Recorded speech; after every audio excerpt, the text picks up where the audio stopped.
Hey y'all, welcome or welcome back to my channel. My name is Adam Lee Henderson of the Gilded Age brand, and I want to jump right into today's video. I'm going to merge episodes 6 and 7 of season 3, The Gilded Age, because the last two episodes were extremely, I don't even have the right word, like mind-blowing, right? Every episode I say it blows my mind, but these last few episodes, it's kind of like diabolical in my sense, because it's like the emotions that are evoked in watching these episodes. It's kind of like, what in the world? Why do you love it so much? Oh, that's why I love it so much, because these shows are incredible, the episodes. And so let's jump right into episode 6, because I really want to get into the ending of both 6 and 7.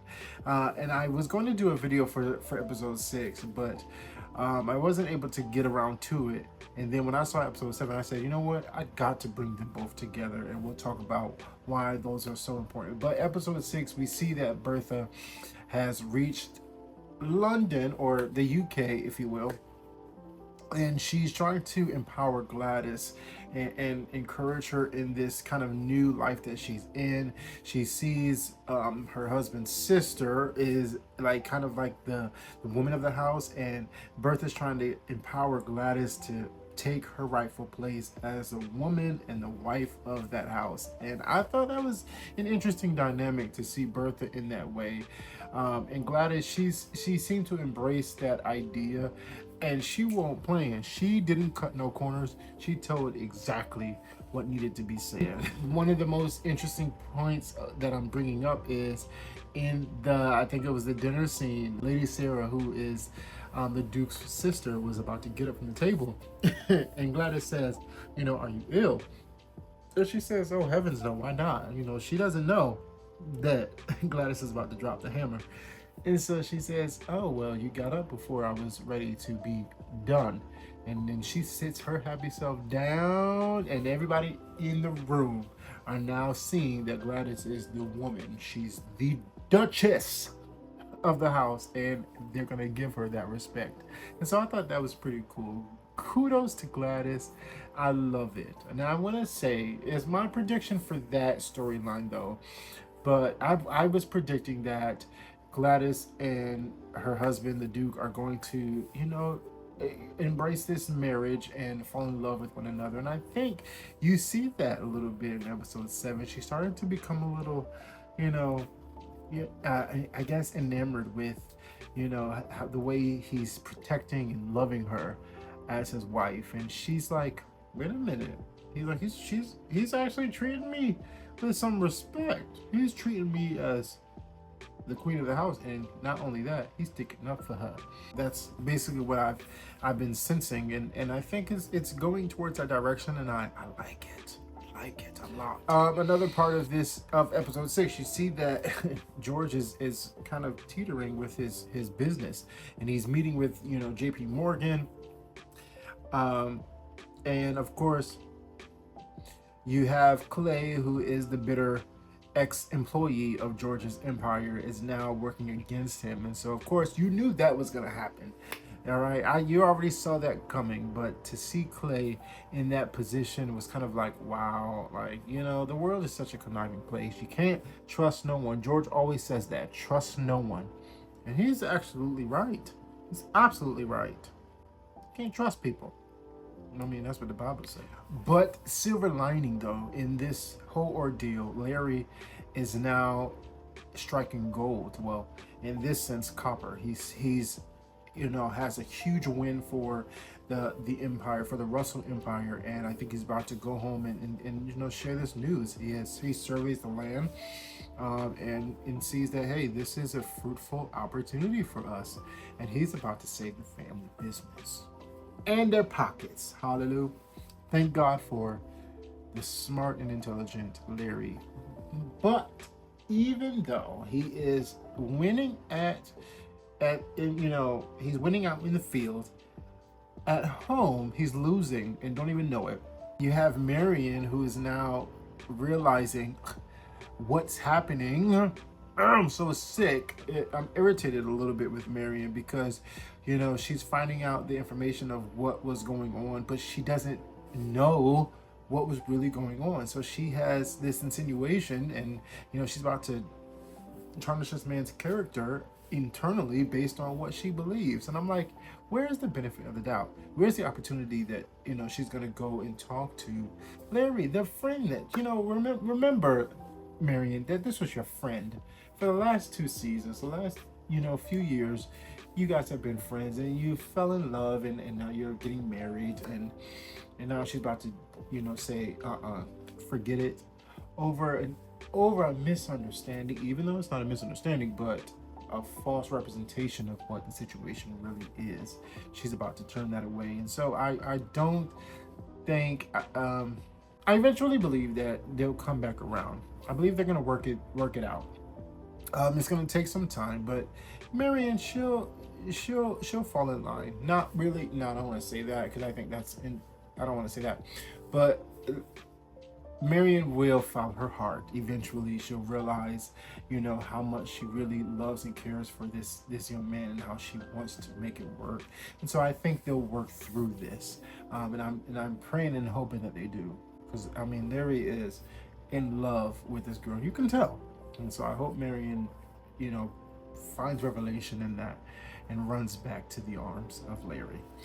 I am so proud of Jack. Jack is now taking this money, this fortune, and even though he's kind of being forced to leave the home that he works in, but he's now obligated to go out and start his life with his newfound fortune. So I thought that's such a great, an American story, an American dream that is revealed and embraced in such a great way. And so I love that.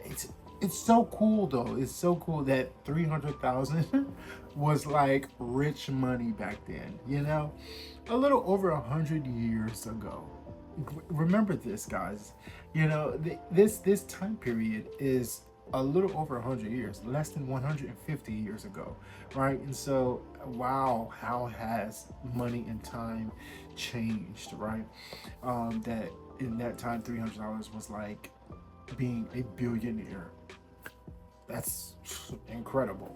But the bomb drop of the episode is witnessing poor Oscar's friend. That was like the bombshell, of course. In every episode, there's a bombshell, but you see Oscar is losing his friend, the love of his life. And one thing I did not like though, I gotta respect Oscar's decision, but him helping Mon Bean, I was like, I would not. Me personally, this girl played you. She played in your face, took all your money, and left, flat on her face, which she deserved. But for him to help her, it's kind of like, you can tell that he really cared about her, even in the midst of his own discretion. He really tried to make that work. But the bombshell of just him reuniting and dealing with the love of his life, what was his name? John Adams, right? To see that John Adams is killed at the end of that episode was like crazy. And just devastating to see, it happen in such a way. I'm like, dude, what in the world? I'm sitting there watching it, and all of a sudden, what in the world? That just happens right in front of your face. And I'm like, oh, what is going to happen in the next episode? I thought it was going to be like one of those things where, he was in the hospital. But then we reached episode 7. The excommunicated celibate named Ward McAllister. It's actually based on a true story that is real historical fact, and they were able to mention that in this show. And I actually looked it up. I put it in my cart on Amazon because I want to get that book and read it, and just mirror what they're saying in Gilded Age versus, you know, what's written in this book. But it's actually a pretty cool story, and I'm intrigued by it. But to see that Ward McAllister is now being excommunicated from society based on him writing a tell-all book, well, hey, you know, he was the first Wendy Williams, right? And so I think that was pretty interesting that they portrayed that storyline, and I feel bad for Mr. McAllister. I kind of do, you know. I thought it was pretty interesting though, because there's a mole in the Russell family, and they find that it's Andre, Miss Andre, who is this mole, and she's exposed. Of course, you knew that was gonna happen. We all knew it was her, but this, you know, people are so dumb, and she was dumb to fall right into that trap. Silly bot. But they got her good too. And it's like it seemed like she had no remorse whatsoever. But Oscar coming home in this, in that just heavy emotion, right? He spazzes out on, you know, not really on his family, but he spazzes out with his family in the room, and you know, Ada is trying to console him with Marian, but what is interesting is that Agnes, she knew. You can tell by the way she looked at her son, she realized, oh shoot, my son was in love with that man, and he was with that man. And she knew, but instead of addressing it, she chose silence. That was interesting. So Agnes is staring at him in that kind of stoic, stern look, like, I know.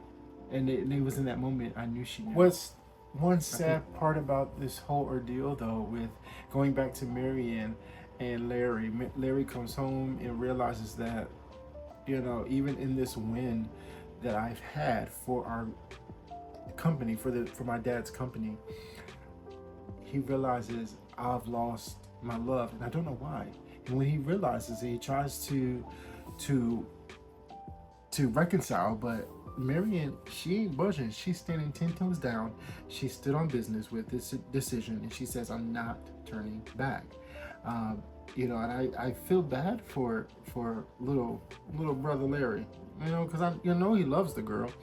But I think Mary, like I said, my prediction though for this is that Larry and Marian will come back together and realize, you know, hey, we can get through this.